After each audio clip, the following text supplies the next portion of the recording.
আসসালামু আলাইকুম। আমার ইউটিউব চ্যানেলে আপনাকে স্বাগতম।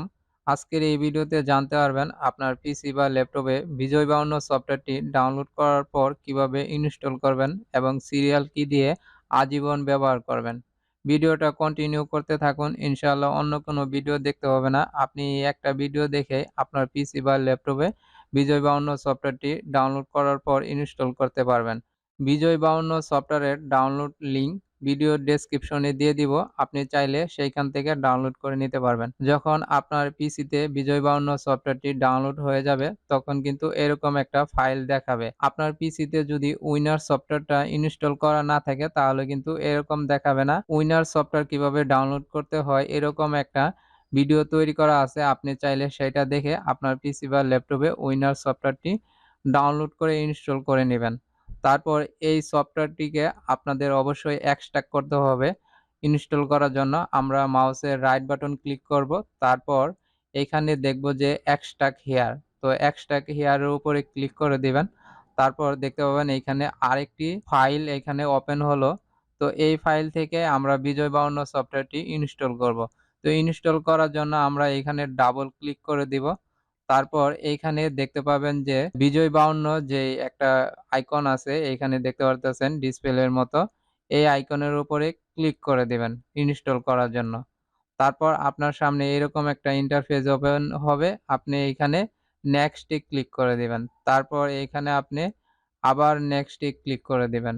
তারপর এখানে দেখতে পারতেছেন যে আপনি তাদের প্রাইভেসি পলিসিতে একমত আছেন কিনা। যদি একমত থাকেন তাহলে আই এগ্রি দিয়ে দিবেন। আপনি যদি আই এগ্রি না দেন, তাহলে কিন্তু এই বিজয় বায়ান্ন সফটওয়্যারটি ইনস্টল করতে পারবেন না আপনার পিসি বা ল্যাপটপে। তারপর আপনি নেক্সট এ ক্লিক করে দিবেন। আবার আপনি নেক্সট এ ক্লিক করে দিবেন। তারপর এইখানে আমাদের একটি পপআপ অপশন চালু হয়ে গেল। এইখানে আপনি ইয়েস ক্লিক করে দিবেন। তো এইখানে দেখতে পারতেছেন যে আমাদের পিসিতে ইনস্টল হচ্ছে। একটু সময় নিবে। তারপর আপনি ক্লোজ করে দিবেন। এখন বিজয় বায়ান্ন সফটওয়্যারটি আমাদের পিসিতে ওপেন হয়ে যাবে। একটু সময় লাগবে। তারপর আমরা এইখানে যে স্টার্ট বার মেনু আছে, এই মেনু বারে ক্লিক করে দিব। তো এইখানে দেখব যে বিজয় বায়ান্ন সফটওয়্যারটি আছে। তো আমরা এটাকে এনে নিয়ে আসলাম। তারপর এটা আমরা ওপেন করব। তো ওপেন করলে কিন্তু আমাদের এইখানে সিরিয়াল কি চাবে। এখন এই সিরিয়াল কি কিভাবে দিবেন? আপনি আবার যে ফাইলটি এক্সট্রাক্ট করেছেন, সেই ফাইলটা ওপেন করবেন। ওপেন করার পর এইখানে দেখতে পারতেছেন যে লাইসেন্স কি। তো লাইসেন্স কির উপরে ক্লিক করে দিবেন। এইখানে দেখতে পারতেছেন যে আমাদের লাইসেন্স কি দেওয়া আছে। এখন আপনি ফার্স্ট যে লাইসেন্স কি আছে, এটা আপনি কপি করে নিবেন। আপনি চাইলে একসাথে কপি করতে পারেন, কিন্তু একসাথে কপি করে এই জায়গায় পেস্ট করতে পারবেন না। আপনি এইখানে ১ম যে ৪ টা সংখ্যা আছে, এটা কন্ট্রোল সি দিয়ে কপি করবেন। তারপর এইখানে এসে আপনি ছেড়ে দিবেন। তারপর আপনি ২য় নাম্বার যে সিরিয়াল কি আছে বা লাইসেন্স কি আছে, এটা কপি করবেন। তারপর এইখানে আবার ছেড়ে দিবেন।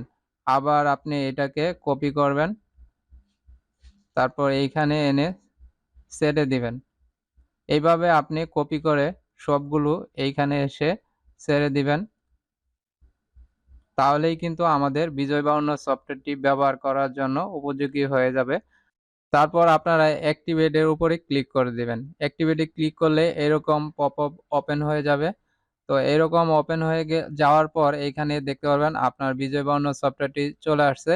তো এখন আপনি চাইলে লিখতে পারেন। তো আমরা এইখানেই লিখব। যেমন আমি এখন যদি বাংলা লিখি, তাহলে আমাদের যেই কাজটি করতে হবে, এইখানে আমাদের ইউনিক কোড আনতে হবে। ইউনিক কোডটা আপনি কন্ট্রোল অল্টার বি চেপে আনতে পারেন।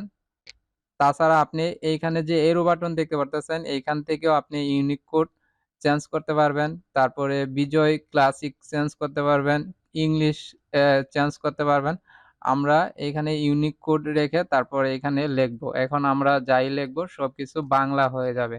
যদি আপনি ইংলিশে লিখতে চান, তাহলে কন্ট্রোল অল্টার বি ২ বার চাপলে ইংলিশ নিয়ে আসতে পারবেন। এখন আমি ইংলিশ নিয়ে আসলাম। তারপর এখানে দেখতে পারতেছেন ইংলিশ লেখা হচ্ছে। আপনি যদি আবার বিজয় ক্লাসিক নিতে চান, তাহলে আপনি কন্ট্রোল অল্টার বি চাপবেন। তাহলে কিন্তু বিজয় ক্লাসিক করে ফেলতে পারবেন আপনি শর্টকাট কিবোর্ডের কি ইউজ করে। তো আজকে এ পর্যন্তই। সকলের সুস্বাস্থ্য কামনা করে এখানেই শেষ করছি।